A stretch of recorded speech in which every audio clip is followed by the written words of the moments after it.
Hi children, today I thought I would show you an Australian recipe. This is a biscuit called an Anzac biscuit, and it's traditionally baked all the year round really, but really especially baked on Anzac Day in Australia and New Zealand, because Anzac stands for Australia New Zealand Army Corps, and it's to celebrate the hard work that the Australian and New Zealand soldiers have done and continue to do to keep Australia and New Zealand safe. And these biscuits are so tasty and so easy. And there are lots of different versions of this recipe, but my recipe is a pretty standard recipe that most people tend to follow, I think. So in this bowl, I have 1 cup of plain flour, 1 cup of coconut, 1 cup of porridge oats, and 1 cup of brown sugar. You don't have to use brown sugar, but brown sugar makes it all really kind of chewy and really delicious. I'm using a metric cup, but you don't have to use a metric cup measurement. You can use just a teacup or a mug, whatever you like, so long as it's all the same. I've also put a pinch of sugar, a pinch of salt into that bowl and given everything a really good stir around.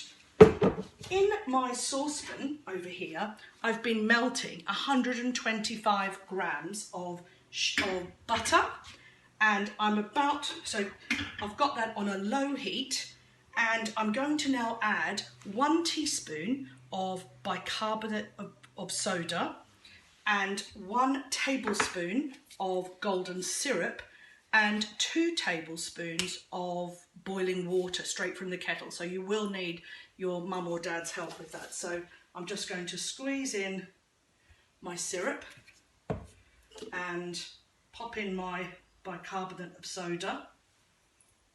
I've already measured that. And then my 2 tablespoons of boiling water. And it does something quite magical and quite scientific actually. It foams up, can you see? And it does that lovely foaming up. So when you're sure that you've got all of that mixed around and it's nice and foamy, whoops, I just dropped a bit, I'm going to pour all of that into my bowl, and then I'm going to give that a stir until it's all combined. And then I'll show you in a minute how we put that mixture on the trays. Okay, so here's my mixture. Looks like that.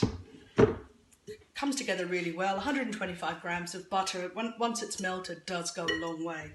So I'm going to use a really small scoop, like I do with my cupcakes, but you can just use your fingers or a spoon, it doesn't matter. I just like to know that all of mine are about the same size and shape.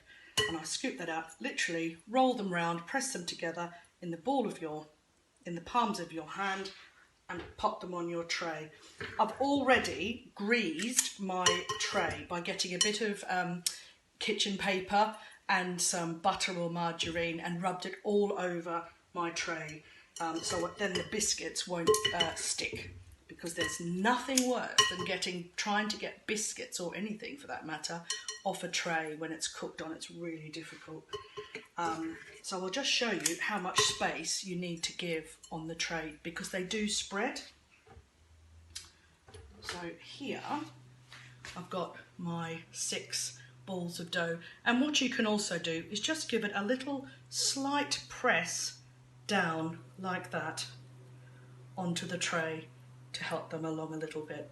And they go into 175 centigrade for 10 minutes, but do keep an eye on them. Sometimes they might need a little bit more depending on your oven, sometimes a bit less, but generally about 10, maybe 12 minutes. Take them out of the oven and let them cool on the tray until they're ready to eat, which is really hard to resist, but I'll show you what mine look like when they come out. So 10 minutes has passed, and I've just literally taken these out of the oven, and as you can see, they've spread really well. Nice and brown. The smell in the kitchen is amazing. Another top tip, a friend of mine in Australia loves to put 2 of these like a sandwich with some ice cream in the middle. I haven't tried it, but I might do tonight. She swears by it. She says it's a great dessert, so I hope you enjoy them. Let me know. Send me some photos. I'm loving having your photos of whatever you're cooking or baking at home. And don't forget to wash up. That's part of the process too. Okay, take care. Bye everyone.